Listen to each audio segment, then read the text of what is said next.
মন্ত্রী কৌশিক রায়ের জন্মদিন উপলক্ষে বৈদিক যজ্ঞসহ বিভিন্ন সামাজিক অনুষ্ঠানের আয়োজন কৌশিক রায় ফ্যান্স ক্লাবের। গতকাল দিগড় শ্রীকুনা মহাদেব বাড়িতে মন্ত্রী কৌশিকের দীর্ঘায়ু কামনায় পূজাপাঠ ও বৈদিক যজ্ঞের আয়োজন করা হয়।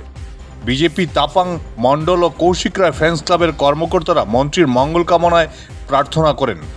পড়ুয়াদের মধ্যে উপহার এবং দুস্থদের মধ্যে কম্বল বিতরণ করা হয়। নমস্কার। প্রতি বছরের ন্যায় এবার আমরা কৌশিক রায়, আমাদের যিনি লক্ষ্মীপুরের মাননীয় বিধায়ক তথা আসাম সরকারের মাননীয় মন্ত্রী কৌশিক রায় জন্মদিন এবারও আমরা পালন করছি। এবার আমরা একটা বিশেষ কিছু কার্যক্রম হাতে নিয়েছি।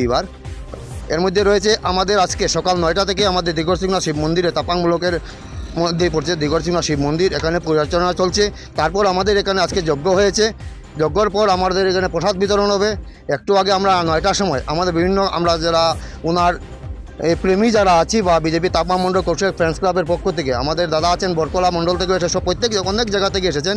আমরা এখানে স্কুলে গিয়ে ছাত্রছাত্রীদের মধ্যে খাতা কলম বিতরণ করেছি। তো আমরা 1টা থেকে এখানে প্রসাদ বিতরণ হবে সন্ধ্যা পর্যন্ত। তারপর আমরা বর্ষাগুন শিব মন্দিরে এখানে আমরা 1001টা প্রদীপ উজ্জ্বলন করব। এখন দুস্থদের মধ্যে মশারি এবং কম্বল দেবো। অনেক দুস্থ আছে, ওনাদের মধ্যে কম্বল এবং মশারি দেবো। তারপর আমরা ব্যুরো রিপোর্ট, বরাক ভিশন।